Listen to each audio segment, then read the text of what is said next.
The best chats are always the unscripted ones. There are interesting stories all around us, and here's one of them. Open your eyes, spectacular's right in front of you. Oh yeah, this is totally unscripted, so we never know where this is going to go.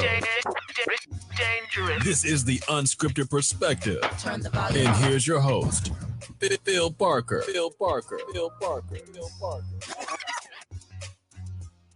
Well, hello. It is another unscripted perspective, and it is a very unique one because it is live and streaming to Facebook and Instagram and whatever else is on the list here. And today I am joined by none other than Ian Hall. We've already recorded a great episode, but because it was so successful and because I got so much feedback with questions and everything, I decided that it was a good idea to bring you on and allow people to just kind of ask questions and kind of go from there. So as we go, if anyone asks questions, we will just kind of deal with that as we go. So Ian, welcome. How's it going, buddy? Sure, thank you. Thanks for having me back again, Phil. I'm excited to do this. I love the last show that we did together. I thought it was really interesting, and as you said, we only really just scratched the surface. But I'm well, thank you. Yeah, how are you? I'm. It's a little bit later than we wanted to go at first, but we're here. So good morning to everyone in your side of the world, and good evening, good night to the people who are maybe watching on my side of the world. So let's kick it off. So Ian, for those who haven't had a kind of a chance to listen to the episode that we had, give them a quick rundown of what you do and who you are and everything.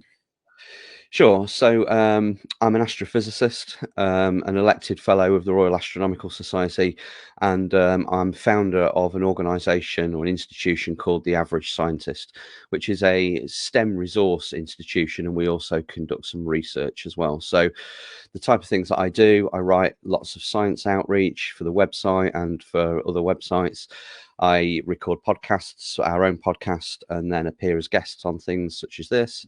We also have live science presentations and lectures that we conduct in and around the UK at the moment, which we call Task Talks. In terms of research, that's primarily computational astrophysics, studying Earth-like exoplanets orbiting stars beyond the Milky Way galaxy. Well, that's a very brief but very elaborate rundown of what you're doing. What's pretty amazing about what you do is that it is so kind of intricate, and there's so much detail to it, and there's nothing really that there's nothing right or wrong about what we say that you do, because realistically you're kind of just a scientist. So like we were chatting quite recently, and during that episode we spoke about so many different things, but the thing that interested me the most was your current projects. So let's kind of go through that and see what we can hit on there. One of the things that you said was you're trying to find life, I guess, in the extraterrestrial thing, that the scary stuff that nobody wants to admit it exists. So let's talk about that. Yeah, so there's two research projects that we're involved in, and they're both a search, if you like. So the first one of those is the search for life. So this would be, as I mentioned a moment ago, looking at exoplanets. So for those people that don't know what an exoplanet is, it's any planet that's orbiting a star that's not our own sun. So that's what we would term as an exoplanet. And we tend to look a long way away for those. There are, all stars are a long way away. They're none of those guys are close apart from the sun. So everything that we're looking at is a long way away. And what we look for there is something called a transit event. So the hardware that we have the benefit of using the data from, which is the NASA TESS satellite. So TESS will look at a star a long way away, measure how bright it is, and then look within that brightness for a reduction for a short period of time. So if you can imagine like a graph, if you like, that's a completely flat graph that looks like this, and then every now and then we would hope to see like a dip in it that looked like that or something, and that dip represents something that's passing between Tess's camera and the star, passing in between those two things, blocking a little bit of that light out, and that is called a transit event, and it's usually a planet.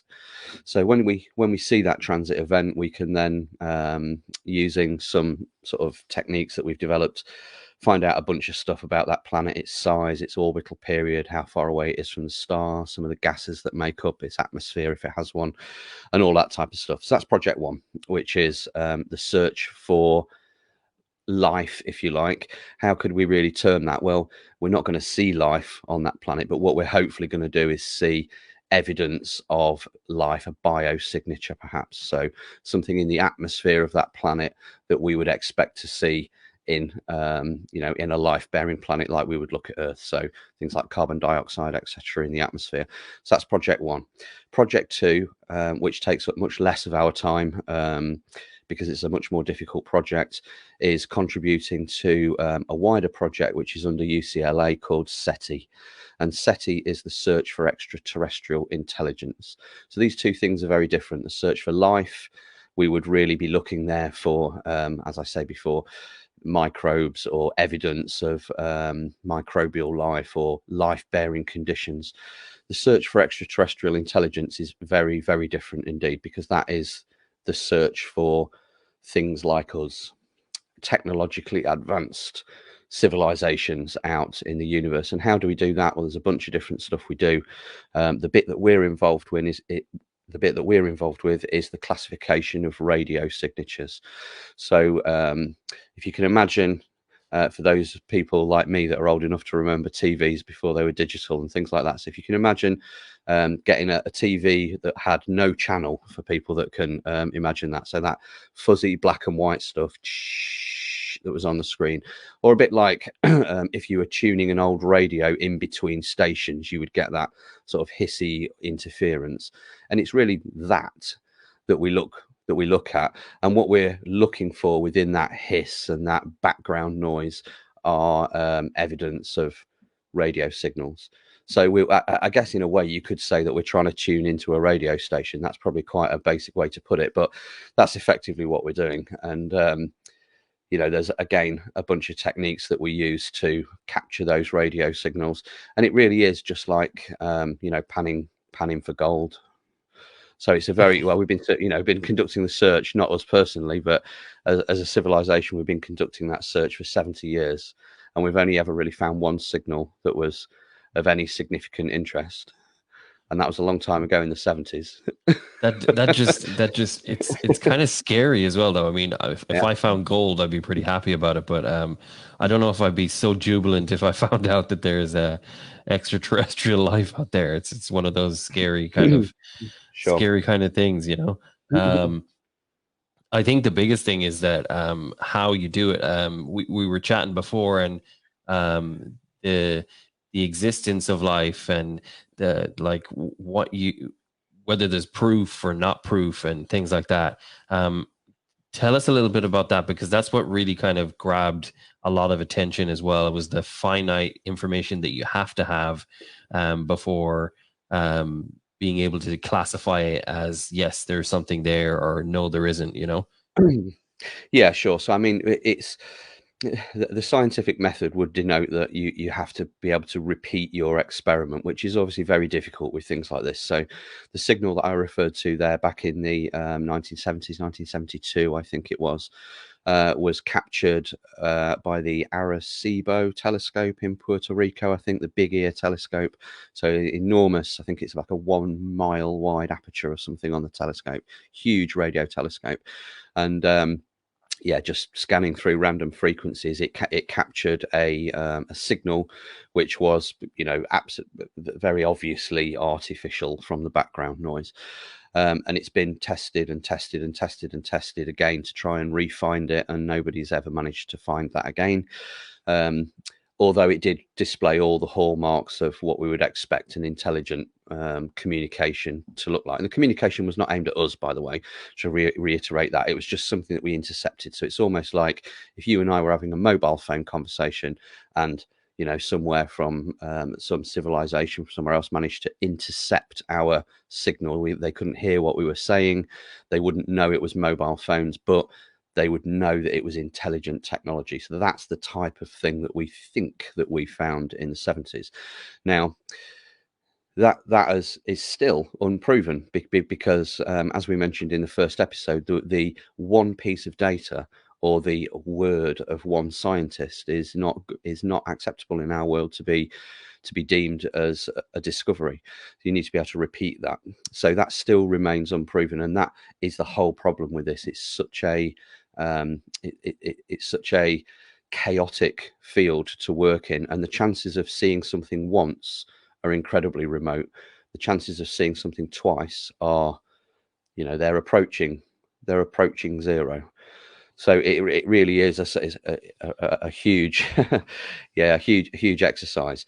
And there are lots of different ways that we can conduct that now. So the search for radio signals is something that has been going on for, you know, 30, 40 years. Because it's easy, you know, radio is something that you might think, oh, that's really old technology. You know, it's just if you had a super intelligent civilization, they wouldn't use radio, but they really would use radio. You know, it's a very effective communication method. It travels at the speed of light. So, you know, we all understand these types of technologies, and we think that that's how you know, an intelligent civilization would communicate because it's very efficient. Despite the fact that we've surpassed it here on Earth by having things like digital TV and mobile phones and all that sort of thing. That's within our own planet. You know, radio signals travel very far. I'm going to say very quickly, and we could have a bit of a chat later on, perhaps, about how slow light speed is compared to the size of stuff, but because it is really slow. But yeah, so that's our problem in terms of proof. The burden of proof to say that this is true or not really lies with repeatable empirical evidence or some kind of spectacular event that would be irrefutable. So, you know, the old flying saucer landing on the White House lawn type situation. Yeah, that's those are extremes of where we're at with this. well, and I think what's happened for in a lot of cases is that Hollywood has kind of sensationalized the idea that there could be life. So when you think of extraterrestrial life, you're thinking Independence Day with Will Smith, where they're coming to take over the world, or Hostile, whatever. The reality is that we don't know anything, and that, you know, especially in the U.S. here. You have a lot of conspiracy theorists. You have people, you know, drawing comparative to the Roswell incident and things that may be true or not true, and so it's hard to kind of filter the noise from what could be true and what is true. Yeah, I mean, for the benefit of your viewers and listeners, let's just have a look at for a second at what we think might be possible. So, if someone said to me, "Do I think there's life in the universe?" I would say, absolutely, it's a certainty. No question about that. Is there intelligent life in the universe? That's less likely, but the scale of things means it's almost a certainty. So let's examine what I mean by that. So the number of stars in the observable universe. And that's a really interesting point that we have to distinguish there, observable universe. I'll come back to that in a moment. So there's more stars in the observable universe than there are grains of sand on every beach and every desert on planet Earth. Nearly every single one of those stars has at least one planet. So we start to get to a situation there, don't we? And that's not me making that stuff up. That's, you know, that's factual, empirical, provable science, albeit an estimation, which we're probably out on by I don't know what factor, but it will only be larger. So it's quite a modest estimate, if you like. So that's obviously a lot of stars, isn't it? There's a piece on The Average Scientist, if you read it, where I can't remember which article it is, but I'll remember it and we'll put it in the description below or something, where I did some sandcastle maths and worked out how many grains of sand was in an average kid's beach bucket, and it's 80,000. So you get 80,000 grains of sand in a kid's bucket, and we're talking about every grain of sand on every beach and every desert everywhere on planet Earth. So it's a lot of stars, and consequently with those, at least one planet orbiting each one. So a lot of planets, at least that many, probably 2 or 3 times that amount. So for us to sort of sit here and think, actually, you know, life only exists on our tiny little speck of dust is probably bordering on quite naive as a viewpoint when you have that piece of information. So if you were to ask me, I would say it's almost a certainty. Life sprung up on Earth almost as soon as it possibly could. Whilst we don't know the precise conditions under which that life came into being, it was probably geothermal vent activity under a primordial ocean where hot water meets rock and geochemistry is able to turn into biochemistry. Water is an excellent, in fact, not just an excellent, it's the best liquid in the universe that we know of so far for being able to dissolve stuff. So we're very lucky with that because you can dissolve stuff in water. Lots of stuff dissolves in it, and it's able to change its chemical properties very quickly. And that is very conducive to turning geochemistry into biochemistry. So in terms of life elsewhere in the universe, microbial life, you know, sort of very simple single-celled organisms, that's inevitable, in my opinion anyway. In terms of intelligent life, now we've got a guess at how that sprung up on Earth. And what we think happened is, and by the way, so this sort of microbial life, very simple life, sprung up on Earth almost as soon as it was possible for it to do so. So there was no special circumstances here. It was almost like as soon as we managed to get some rock and some warm water, we managed to develop life quite quickly. But intelligent life took a huge amount of time to develop from that, a huge amount, billions of years. So intelligent life is evidently much more difficult to create. So how do we think that happened? Well, in those primordial oceans, in that primordial proto-Earth type state that we were sort of in 4.5 billion years ago, there was really sort of 2 types of microorganism. Bacteria, which we know about today, and many of your viewers and listeners will probably be familiar with that word, and then archaea, which they may not be familiar with, but it's another type of microorganism. And what we think happened is that a bacteria consumed an archaea, so it ate it, and somehow the archaea lived. It lived through that process. So now you have one living organism inside another living organism, and when that hybrid, when that mutant living thing multiplied, it multiplied as a multicellular organism, and that is where we all come from. And we're pretty sure that that's how it happened, and we're also pretty sure it happened once in Wow. 5 billion years. Wow. So the recipe to create, or the recipe that scientists think you have to create intelligent life, is at least 5 billion to 1, at least. But there's so many planets and the universe is so big that actually thinking that might have only happened once is also, from a scientific perspective, I don't sort of include non-scientists with this, but from a scientific perspective, when you've examined that, it's also quite naive for us to think that intelligent life is only here. So what we would deduce from that is that we think that when we look out into the universe, that simple life, microbial life, bacterial life will be fairly prevalent. We'll find it in a lot of different places. Intelligent life is going to be extremely rare, maybe just one intelligent civilization per 100 galaxies or 200 galaxies or something like that. But the And why do you think that is? I think because it's just because I mean we've evolved from whatever we've evolved from, yeah, and obviously we'll talk about the religious side of things in just a moment, because we did touch upon that on the last episode. But the thing for me, and the thing that kind of just baffles me, is that you're all that data says basically that there is life, but there's not intelligent life and there's not that much of it, when we're just assuming that, because I mean, everything that happened on Earth could have happened almost everywhere, but we don't know. So, Yeah. how are you deducing those kind of results, or assuming that kind of result without having evidence of it? Because obviously we Sure. haven't explored that far. We're just kind of, we're looking at what we see, or we're looking at the data, or we're trusting you to do the research, Yeah. or et cetera, et cetera, et cetera.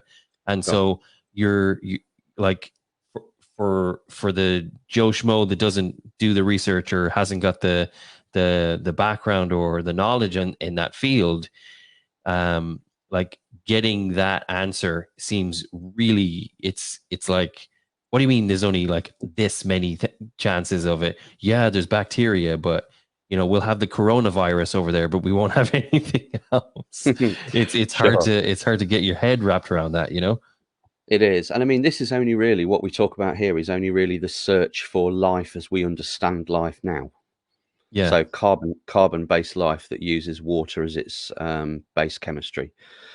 So there could be lots of different types of life that we don't yet understand. Maybe even some types that we can't see.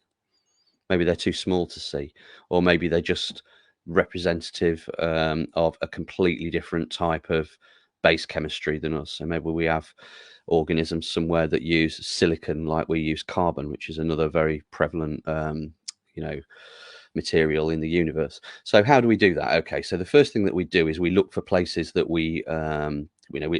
scientists always base research and experiments on stuff that we already know. So we already know quite a lot about Earth. So Right. That's what we look for in the first instance when we go out and look for life. So how do we look for Earth-like planets? What is an Earth-like planet? Well, it's not made of gas for a start. It's made of rock. So we look for rocky planets, not gas planets. And gas planets, for those people that don't know what that is, there's planets like Jupiter and Saturn and Neptune, which are just huge balls of hydrogen and helium gas that gravity is holding together, perhaps with some kind of core in the middle. But you can't stand on the surface of Jupiter. There's no surface. It's standing like it would fall through it like a cloud. One thing that I love telling kids is if you could capture the planet Saturn and bring it back to Earth and put it in the sea, it would float. Wow. It's lighter than water. So so these are things are made of gas. So we can't live there. So right. So okay, we need to come closer into the sun, closer into the star, because closer to the star, the bodies that are formed around those planets are generally smaller and rockier. So if you think about our rocky planets, we've got ourselves, we've got Mars, we've got Venus, which is also a rocky planet, and we've also got Mercury, which is a rocky planet. Now, when we get those 4 planets that are close into the sun like that, we then need to try and find some conditions under which life can exist. And we know that life really is hugely dependent on water, on not just on water, but on the hydrological cycle. So we need a planet where water can exist in all 3 of its states at once: liquid, solid, and gas. Right. So if we get to Venus, it's too hot. Water can't exist on the surface of Venus, it would just evaporate. Same with Mercury, it's too hot. Mars, too cold, just. So then we come to Earth, and Earth is in this ring around the sun, if you can imagine, like this disc around the sun, which we call the habitable zone, or for a more sort of poetic name, we call it the Goldilocks zone, because it's not too hot, it's not too cold, it's just right. Just right for liquid water to exist. So that's primarily what we look for. We go out and find a star. We will figure out how bright it is, because it might be a bit bigger than our sun or a bit smaller than our sun. It might burn a bit hotter, a bit cooler. And then we work out the distance from that star where liquid water could exist in this band. And then we look for planets inside it, because generally on Earth, where you find water, you find life. But we're yet to find that, Phil, anywhere else. We've got some evidence that these rocky planets will sit inside a habitable zone, so it's possible for liquid water to exist on the surface of those planets, but we can't see them. So they're way too far away to use an optical telescope to look at them. So we can't zoom in and have a look and see a river flowing across the surface. We're never going to be able to do that. So the first thing that we have to do is identify the proximity from the star where we think that water could exist in liquid form.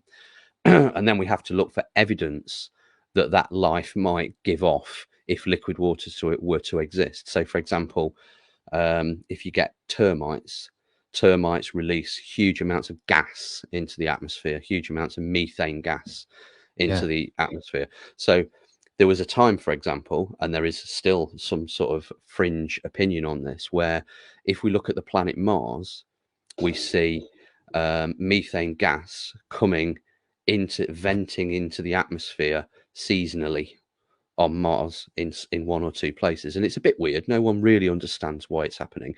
But there is a little fringe element of science that says it could be termites under the surface of Mars making that methane. And that's not an unreasonable, that's absolutely not an unreasonable hypothesis. I personally don't think it's that, but it's not an unreasonable, and that's where we start. Somebody starts with a hypothesis, which is a posh word that scientists give for a guess. Where do you think then this affinity to Mars kind of came from? Because whenever we talk about life elsewhere in the universe, and when Hollywood gets involved, and when we do all these different things, it's always a Martian. It's always somebody or something living on Mars. Is it because of the knowledge that we have of Mars, is the only real possibility of some kind of habitable kind of scenario? Or yeah, I think so. Yeah, I mean, Mars is certainly not habitable in the way that we would understand the Earth being habitable. So you couldn't step out of your spaceship and have a nice walk around on the surface of Mars. It would kill you very quickly. It would But kill you can us, survive. though. It would kill us, yeah, for sure. But And who's we're who's also to say that the organisms or like the sensationalized version of what people love to believe or love to think about could potentially, I mean, like, sure. I mean, I do look at War of the get Worlds and that. all these kind of like sensationalized little things where just like you're saying, we can't go to Mars because we couldn't breathe in the atmosphere or do anything. But the same way Martians or wherever they came from couldn't come here in these sensationalized Hollywood versions of events. Sure. I mean, in terms of that, Phil. For Mars, we've sent a lot of explorers and rovers, and yes, admittedly, they've only gone to like one or two regions of Mars, or some regions of Mars. But we've also sent a lot of spacecraft that orbit Mars to map its surface, and in fact, we've got 120 DPI images of Mars down to a square foot across its surface. So scientists can tell you definitively, and that's a really good way for me to explain there. That is repeatable, empirical, definitive evidence that there's no intelligent civilization on Mars. It has no people, no horses, no dogs, no cats, no trees. We've mapped every single square foot of its surface many times over, and to make really complicated models of it. And you can actually, you can buy these amazing like Mars globes for your home, where all that stuff has come from NASA, detailed NASA imagery, in the same way that we've done that to the moon as well. So we're pretty sure, unless there's some massive underground civilization happening on Mars somewhere, and they've managed to keep that a secret from us for the last 50 years, we're pretty sure that that's not going to be a case on Mars. However, those robot explorers and those landers, whilst they're clever pieces of hardware. They've not got the ingenuity and the brilliance of a human being. So it might take us, it might take a human being to walk on the surface of Mars and conduct some experiments on that surface to see, to finally answer that question: is there life on Mars or not? Because we suspect that there might be, but if we do find that, it will only be microbial. But that would be an enormous leap forwards in terms of science, because we could say, oh, like, I wonder whether there's life in the universe, I wonder whether there is. Well, human beings will have set foot on two planets and they will have found life on them both. So what that tells us about the universe is enormously important. And then will come the study of that life to find out something else. So is that life the same or similar to the way that we would find life on Earth? And in fact, did it come from Earth? Right. Or did the life on Earth come from Mars? Because in proximity, especially in terms of cosmological distances, we're very close to one another. And we do find little bits of Mars on Earth every now and then. So we know that stuff crashes into Mars and rocks break off and then they fall to Earth.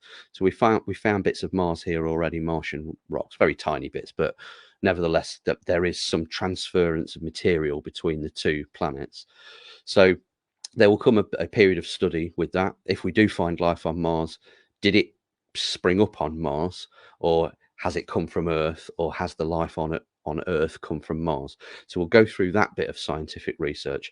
But if we find that life sprang up on Mars, and in some way it's the same but kind of different, I suppose, that would represent a second genesis, and that would suggest to us that the universe is teeming with life. It's a huge element. And to sort of give your listeners some kind of timeline for that, as we sit here, I am 47 years old. I expect to see human beings walking on Mars in my lifetime. Absolutely. Wow. Martian astronauts are probably 10 years old today, and the average age of a NASA astronaut is 34, I think. So that is our timeline, and we're rapidly getting to this point now. And I conduct this have this conversation with parents and things here in the UK when we do this, and we kind of say now, if you and I, Phil, are sitting here, we might have to have a difficult conversation with our grandchildren. Your grandchild may well come to you and say, Phil, or Grandad in this case, I'm going to go and live and work on Mars, and you'll never see me again. And we would laugh at that historically, if a child said to us, I'm going to go and live and work on Mars. But actually, from a generational perspective, we're one generation away from that being a realistic ambition for a small number of people, of course. But I mean, that is where we're at with this. It probably wouldn't be a one-way mission. People would transfer Right. between the two planets, but it's likely to be very expensive to do that. So, but that, I guess that raises then all of these enormous philosophical questions that I don't think personally that the world has even begun to address yet. And we do need to address them because we're one generation away, and it's a lot of thinking. So I don't know the answers to these questions, but I'm just going to throw a few out there. Who owns Mars? What are the rules on Mars? Is it UK law? Is it US law? Is it Canadian law? Is it Chinese law? What happens if we go to Mars and I murder you? Am I guilty of a crime? Does a crime framework exist on Mars? What if you and your wife as astronauts go to Mars and you conceive a child on Mars? What nationality is that child? What passport does it hold? These are all questions which are racing towards being a reality. And if we rush them, we'll get them wrong. And we need to think about them because that is rapidly approaching. Wow. Yeah, that's they're big topics, aren't they? Yeah, I mean, you just like to drop these bombshells all the time, don't you? And you leave me speechless quite a few times as well, because that is a crazy concept. But I mean, even on our last episode, we were chatting about just all these conceptualized ideas, and then also the data that you have. While that is all based on findings that you have, there's still that argument with the religious side that we were chatting about as well.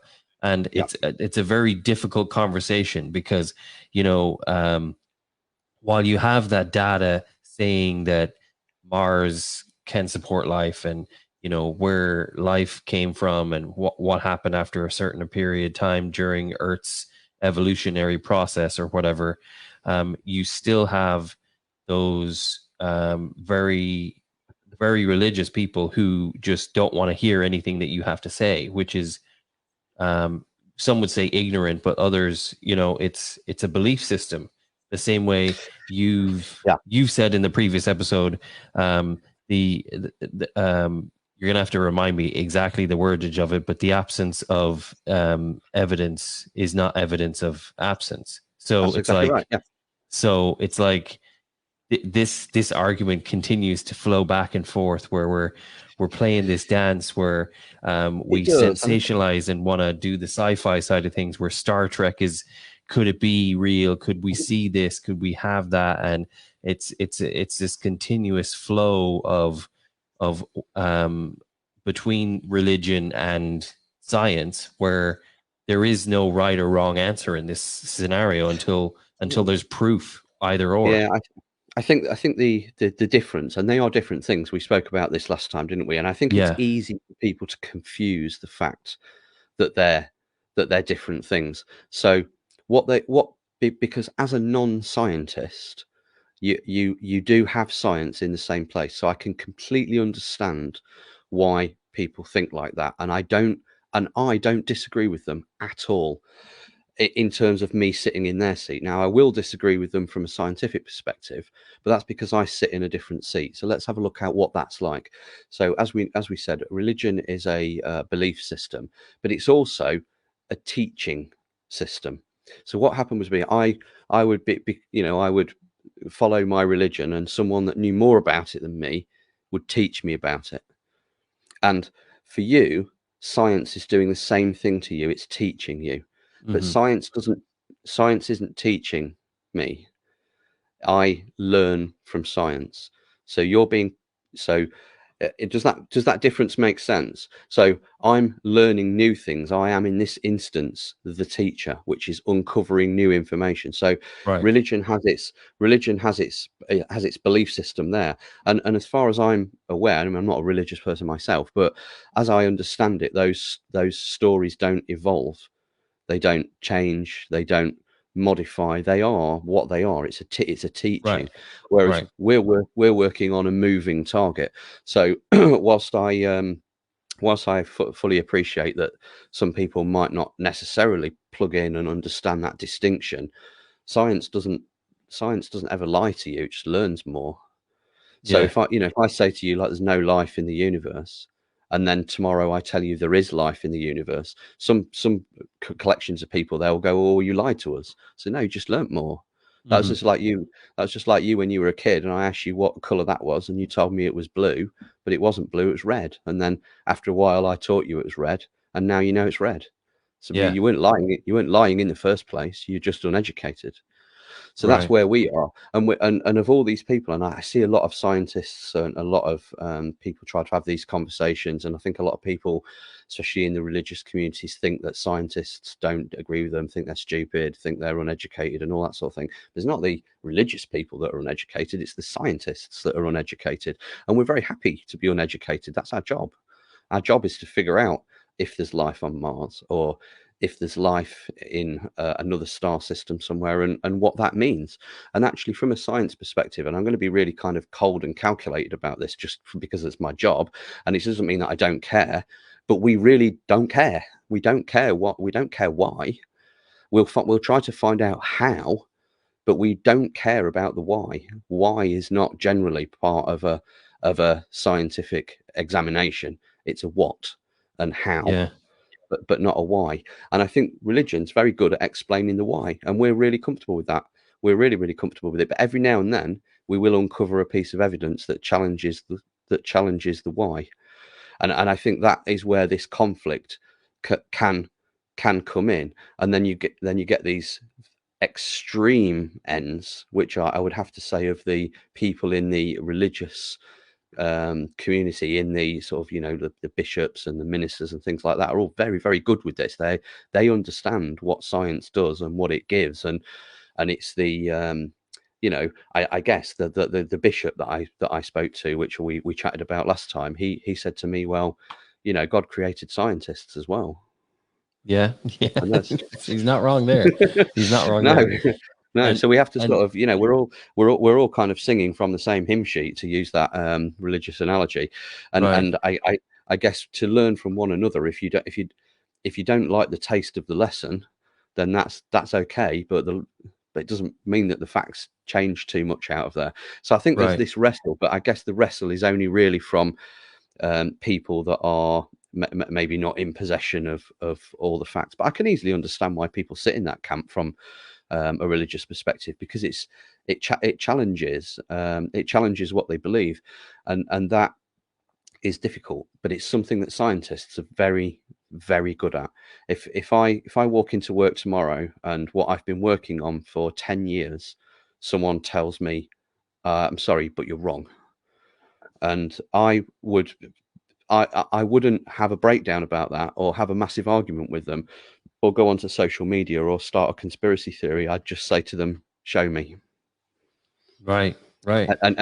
You're happy to be wrong, because without being wrong, you might not have led the person that's corrected you to be right. Right. So I think that's the method. We're really happy with, not criticizing each other, but there's a process in science, which I guess some people might be aware of, called peer review.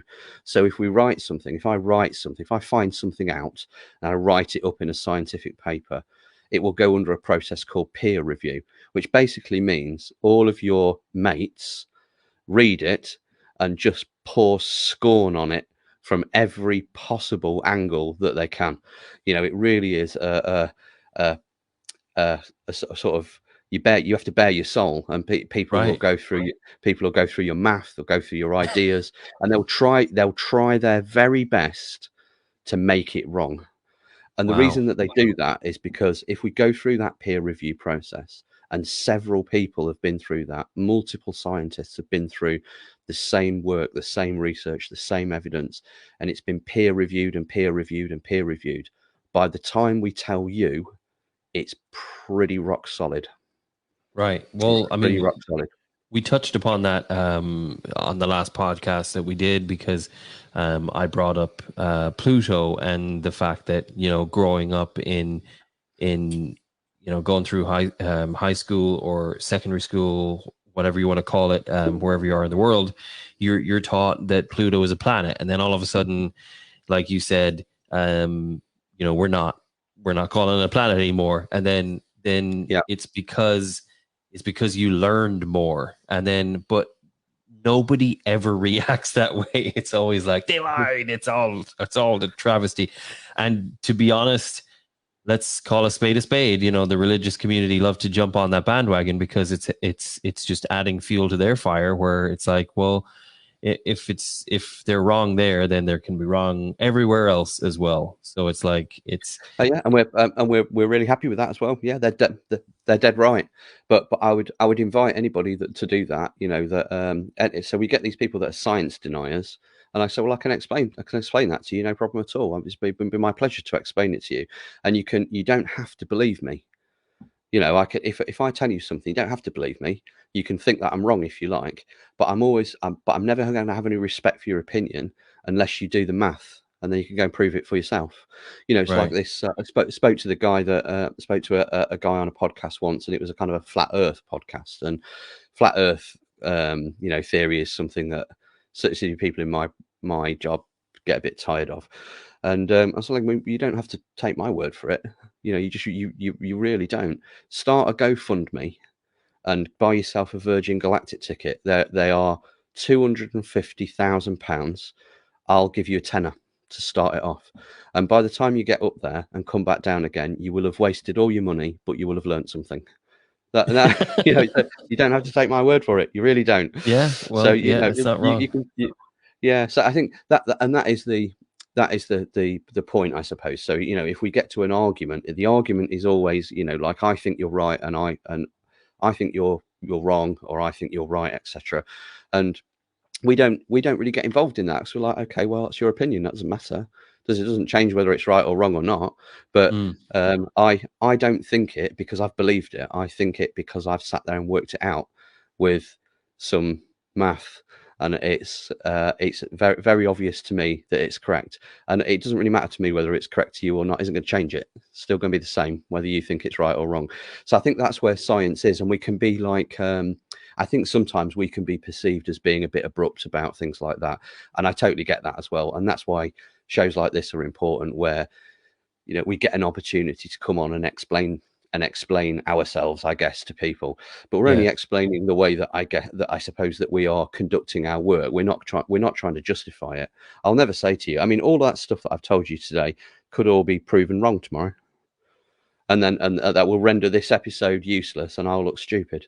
Does that not depress you in any way, shape, or form? Because quite honestly, that would totally just deflate me. I'd just be like, I've worked all this time, and everything I just told this guy is completely wrong. It's hard, isn't it? And I think on science, we're working on projects that are multi-generational projects as well, which is something that not that many other areas of work do. So, there used to be construction projects that took multiple generations. Used to build like the pyramids or something that would take 20, 30, 40 years to build, or huge cathedrals that took 100 years to build. Well, we don't undertake projects like that anymore. But science has not really changed. The projects that we're working on, they're based on the previous 500 years. And the chances of me making a contribution to find something that doesn't change or is so groundbreaking is minuscule. It's minuscule. Yeah. So we're all working on a little tiny bit of the knowledge framework to push it forwards. And every now and then we get a big breakthrough, and those big breakthroughs are the ones that come more into the mainstream media, and then get pulled apart and stuff like that. Like, I can't believe that people still believe that we didn't go to the moon. It's the single greatest achievement that our civilization has ever done. It was so hard, and so many people worked on it for so long, and it cost human lives. And the last few seconds of the descent of the lunar module, flown by hand by Neil Armstrong, an American citizen, was probably the single 20 seconds of the single most complicated piece of flight control ever by a human being. And we've left science experiments on the moon, and we shoot lasers at them. But yet I still talk to people that think that that's a conspiracy theory because some of the NASA images got a crosshair in the wrong place. Right. I think a lot of that though is Hollywood. I mean, let's face facts. People sit down and they watch whatever they want to watch on TV or a movie or whatever. I mean, just about the moon. I mean, I can think of the first movie that comes to mind is the Transformers movie, where it literally has Neil Armstrong, or I think it was one of the guys that were part of that were actually in the movie, and they were saying that there was a top secret thing that you didn't get to see this, and the dark side of the moon is like all of a sudden they're exploring this thing that crashed on. And and I don't want to say the uneducated, because that's unfair, but for the people who are easily influenced, these kind of ideas are planted in your brain, and then all of a sudden you're just going with that. You're going with that whole thing. You are, yeah, and I totally agree. And within our community, we would call that pseudoscience. So that is, someone that purports to have scientific information, which then relates that information to other people and teaches them something that's incorrect. And it's very, very dangerous, and it's very destructive to our field, and it makes the work that we do much more difficult to explain to the general public. So it's really important where you choose to get your science information from. I mean, I just saw something on social media yesterday, something from one of our national newspapers that said, headline news, summer solstice, go outside, incredible, 2 planets visible in the sky. And I just made a comment and said, yeah, like the other 364 days of the year as well. Stop trying to do science. There's always at least 2 planets visible in the sky. So this sensationalize this as something like, oh my God, this is an amazing event. It is an amazing event. Yes, please go outside and look at, Mars and Venus in the sky in conjunction with the moon. It's an incredible sight. But you can also see it for most other nights of the year. depending on where you are in the Yeah, world, and yeah. also Jupiter and some other. So there's lots of stuff like that. So it's really important to choose where you, or to be careful where you get your science information from. And that was a big reason why we started our outreach project, The Average Scientist, on the website side of things, because we work really hard on those articles and that outreach material to make sure it's not only digestible and accessible for everybody, but it's also 100% the truth as we understand it today. And if something changes, we'll update it. So you can be assured that that content is written by scientists for normal people, and we know what we're talking about. I will never write anything on there that I don't know anything about, or if I'm writing something that I don't know as much about as something else, I'll be very honest in the article about that.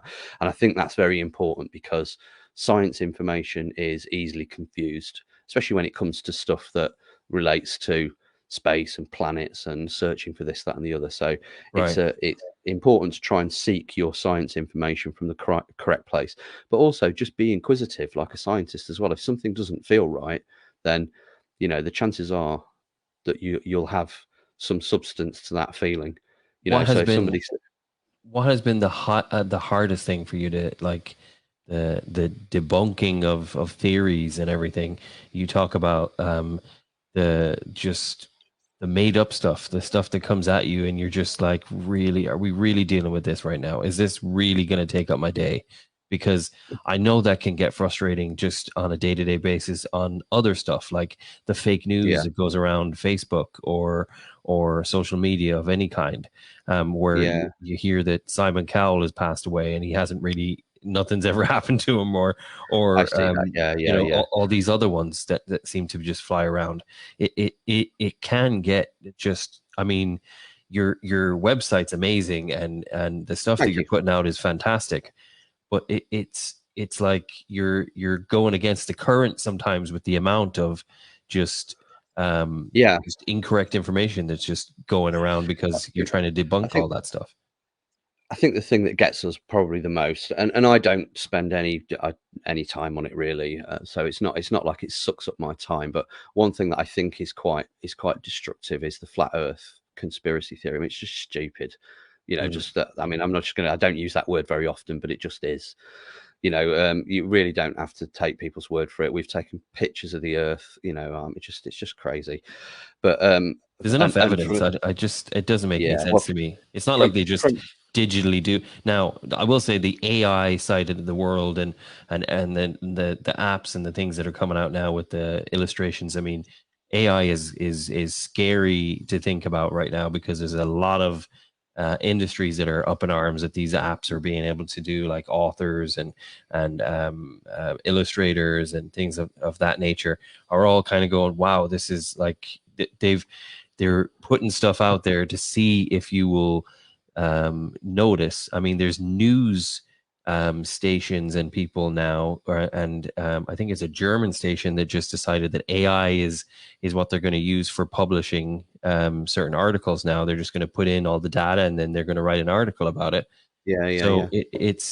it can get a little bit too much. I mean, I feel like we need to do something to kind of hit the brakes a It little bit. Yeah, it can. Yeah, it can. And I think, just touching on that, the flat Earth thing again, there are a lot of this is a real excellent place to find some pseudoscience.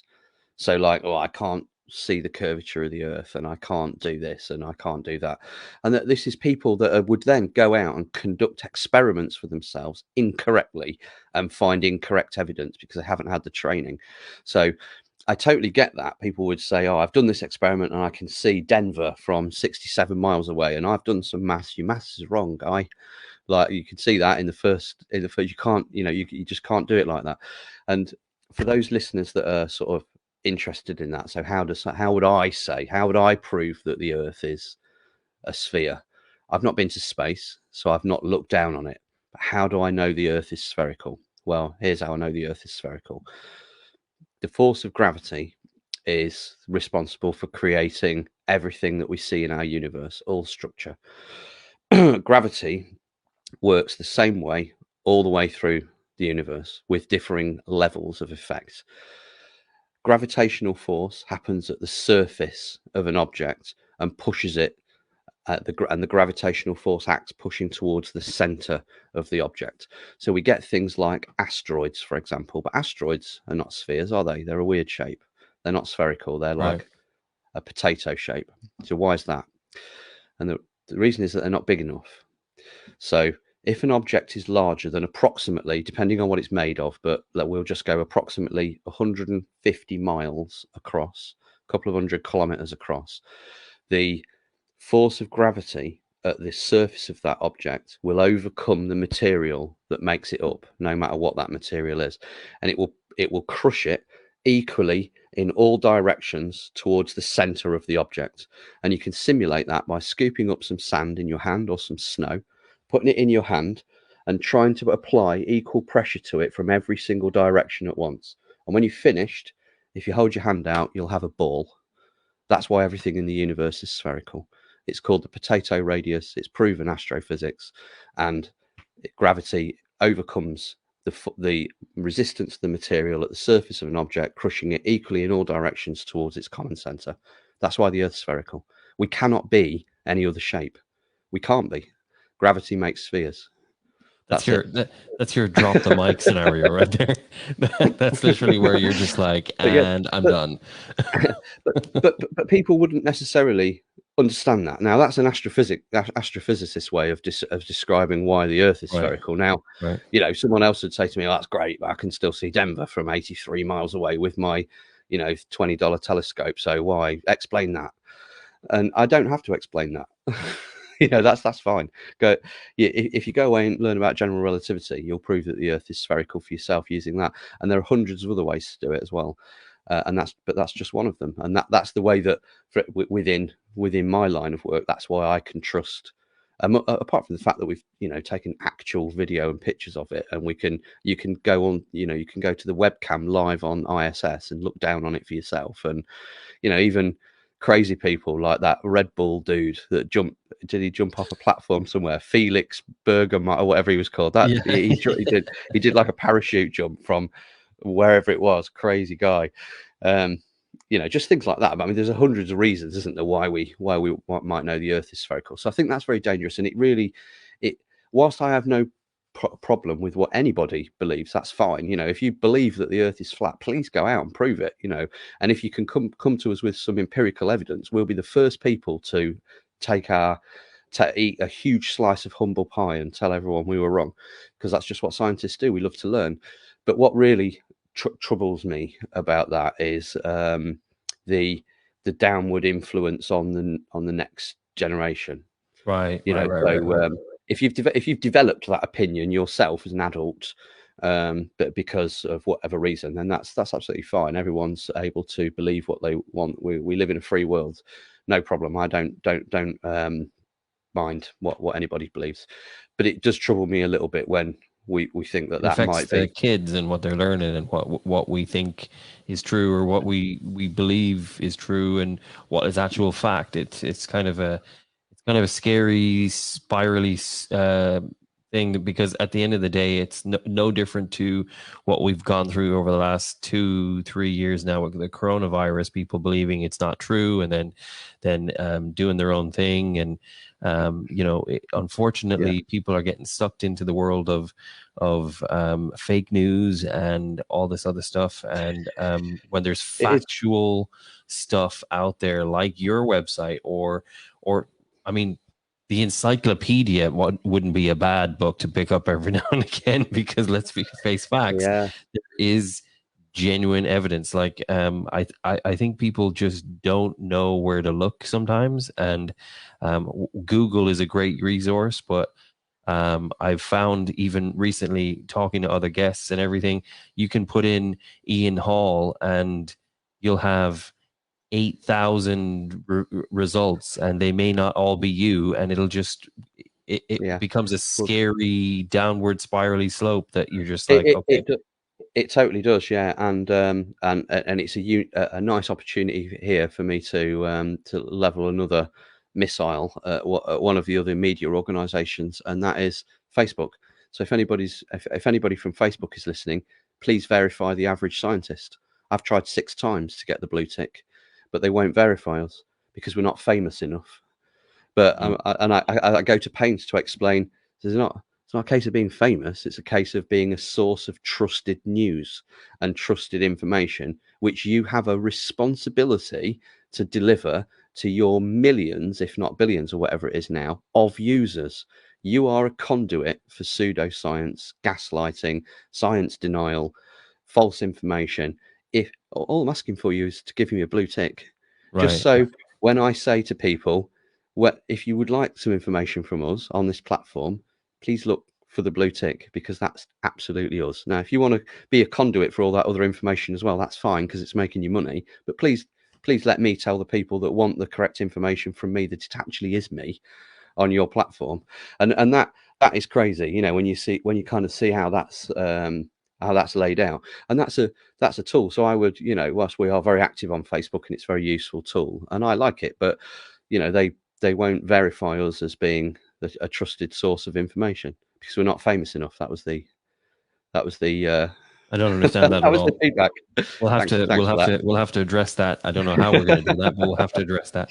But yeah, I think it's just an example, isn't it, of how it can be difficult. But you're absolutely right. People should, you know, be able to trust the information that they get, or at least know where it comes from, so they can make a decision to trust it or not. Because you know, every news source, every information source gets stuff wrong. You know, we will do that. I was in I was leading a presentation the other day actually, which was really funny, and a lovely presentation, like nice talk to just some normal people actually at a festival that was celebrating all things about planet Earth. So it was all sustainable, and there was lots of lovely, you know, shops and little stalls where people had made these beautiful items that were all sort of made from beeswax and all this sustainable materials. It was lovely. And we gave a talk there, which was called From the Big Bang to Conservation. So we were talking about the sort of where the earth came from and its story, and then what we can do to protect it. And I took some questions at the end, absolutely brilliant. And there's an American guy in the audience. And I said, "Oh, yeah, you know, yes, sir. Have you got a question?" And he said, "Oh, I think you've got a typo on one of your slides." And I said, "Oh, thank you. Well, I will. Thanks for pointing that out. I don't mind that. I'd rather people pointed it out." And I said, "Can I ask you which slide it was on?" And he said, "Yeah, it was on the first slide for the Big Bang. I think you meant 1 to the negative 32 seconds before." And it was a really complicated math question. And it was actually, Wow. it was a little doozy on our slide. We'd forgot to put a minus sign in. But that's how much notice some people take. And we were really grateful to him, because, you know, I don't want a mathematical error on one of our slides, but anybody can make a mistake. Anybody can make a mistake. So, you know, That's nobody's pretty perfect. incredible, though, that you have that kind of following. I think honestly, it just kind of shows you that He was a cool guy. yeah, I mean, while you're out there and you're trying to get things known and everything is, you know, you're making the assumption that you're kind of preaching to the people that maybe don't know or that have no experience. This guy is going, hey, actually that's wrong, and I do know, and just because I'm not an astrophysicist, I actually love maths. So it's very interesting. Now we have gotten to the hour mark, and I would like to kind of really talk about what's coming up for you and what's Sure, yeah. the next things that you have planned over the next 6 months or so for you, so people can kind of go and see you. Because honestly, Ian, I think unfortunately for me, I could sit here all night literally not knowing when to stop, because you have so much data, so much information. And you know, we've done 2 of these episodes now, one of them being live, and I think our biggest problem right now is that some people just aren't ready for the information late at night or early in the morning. So we just kind Sure, yeah. we will be posting this on Facebook. We'll put it on YouTube. We'll put it wherever we can, just so people can go back and listen. And I do want people to have the opportunity to send questions in, because I can forward them to Ian, and Ian is a very gracious guest. He will always give you the best best opportunity to get the answer you need. So don't be afraid to do that either. But Ian, please take the floor and tell me what you have planned for the future. Sure. Well, we've got some events coming up here in the UK. So some that are confirmed, and some that are waiting to be confirmed over the next sort of few weeks. So we'll be busy with events, and our events really are just they're science outreach type events. So we'll go out and we'll give talks, but we also run science hubs and things like that. So we have adults and kids come into the science hub, and they'll learn little bits of science or practice little bits of science, and they chat to us and learn about the solar system and the sun and the moon and the planets and the search for life and other planets and that type of thing. So we do all these different types of activities, and we love engaging with the younger generation and trying to just spark that interest in STEM careers, because we need more people to do that. So we've got a big sort of events program coming up. We're also making a series of documentary films called Beyond the Horizon. There's 4 of those, and the first one will be released in December 2023, and it is called Chasing the Milky Way. So this is something that not everybody knows about. So if you find a nice dark sky somewhere, and we can teach you in the documentary how to find the darkest place around you using some little websites and tools, and you stand outside for a little while, not everybody knows that if you spend some time outside and you look up, it's possible to see the Orion spur of the Milky Way galaxy in which we reside. And it is an incredible, breathtaking sight that you can see with your own 2 eyes. And most people will be able to do that in most places, certainly with a minimal amount of travel. If you live like in a city centre or something, it's going to be too bright. So you would have to go out of the city centre to where the light is a bit dimmer. So that's what that film is about. And then we're doing another. I can only really tell you about 2 at the moment. So that's the first one. The second one is on the Andromeda Galaxy.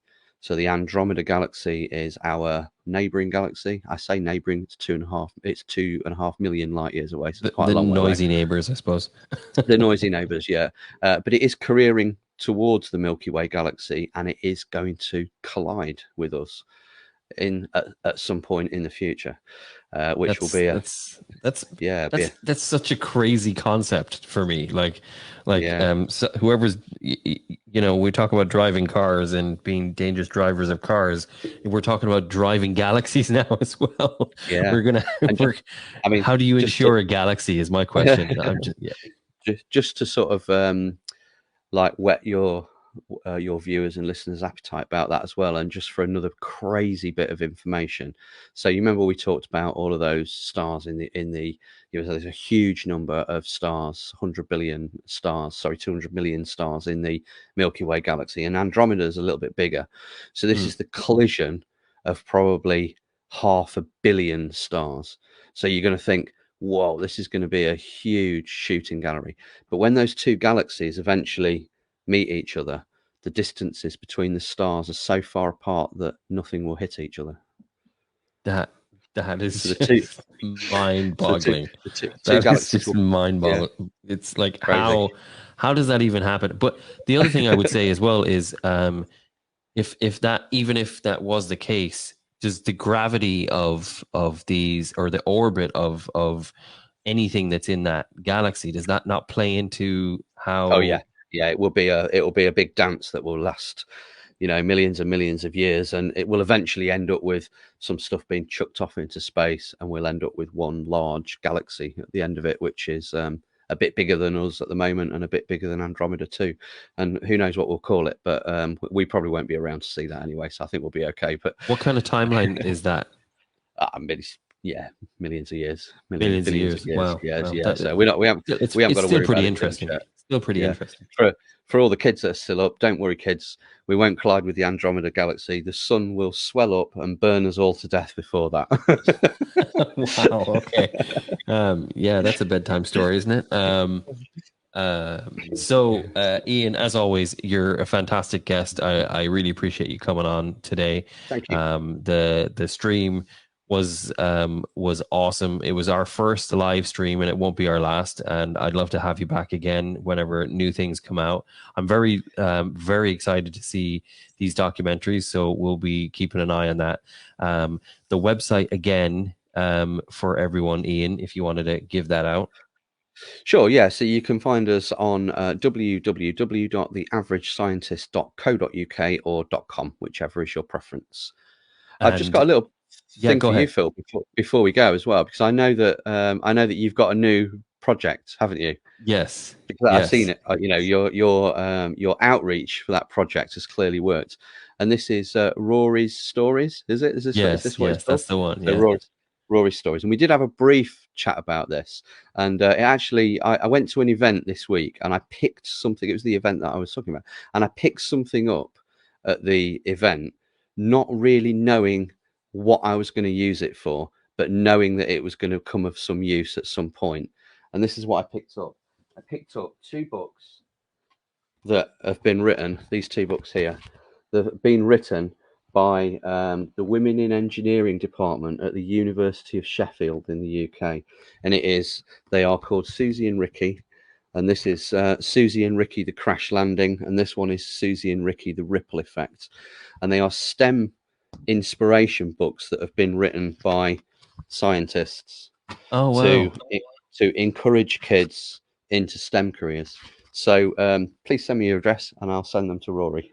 That's amazing. That's amazing, Ian. Thank you so much. And for You're those most who don't welcome. know what we were talking about, because even though I've been talking about it pretty much with everyone, but Rory Stories is something that has kind of almost eclipsed this podcast. I'm not going to lie, because the popularity has been so huge that because the goal of it, as you quite rightly said, is stories. It's kids' stories. It's about I guess where it all kind of stemmed from was Rory came home from school one day and he said that one of his friends hadn't heard a story, or his daddy didn't read him a story going to bed or whatever, and he was quite upset about that because he couldn't believe that even existed. So between myself, him, and my wife, we kind of came up with the idea that we should maybe change that. And through this medium, we get independent authors and people's books that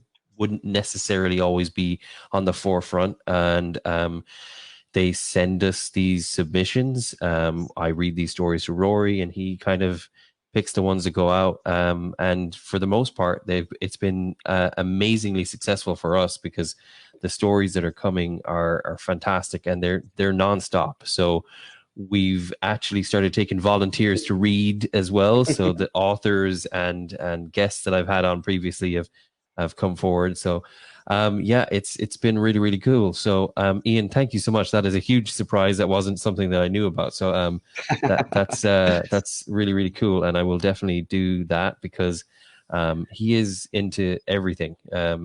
I keep saying to everyone I know that he knows more about iPads than I do at this stage. So who knows where his future is going to lead him with all the technology and the science that he's interested in. So, but again, Ian, you're a fantastic guest. We've befriended each other even more so with the conversations we've had in the interim between our last podcast and this one. And like I said, everyone that wants to learn about science, Ian is the man, and definitely go and check out the website. That has been another Unscripted Perspective, everybody. It has been the first live, and I think it's been incredibly successful, even though the tired minds of the world didn't necessarily have any questions. There were quite a few viewers. We will be posting this on YouTube, on my Facebook page. I will share it to Ian as well, so he can maybe share it amongst his mediums. And again, if you have any questions that you want to submit after the fact, Ian is always willing and free to answer those questions, and I can always pass them along as well. So yet again, you've just schooled me on so many things. I always think I have an idea of what we're going to talk about, and it never ends up being that way. So Always the way. I really appreciate you, sir. Thank you so much. Thank you for having me. Ladies and Yeah, gentlemen, thank you for having me. yes, you're fantastic. It's we could sit here just telling everyone how amazing you are for another hour if we had to, because it really is the case. But Thank you again. So that has been another Unscripted Perspective. We will be back again next month with another live. That's the plan anyway. And I will have another regular audio podcast for you next week. So thank you very much. Thank you so much for listening, and be sure to leave us a rating or review on your favorite listening platform. Be sure to keep in touch with us on Facebook and Instagram at The Unscripted Perspective. or you can visit us at www.theunscriptedperspective.com.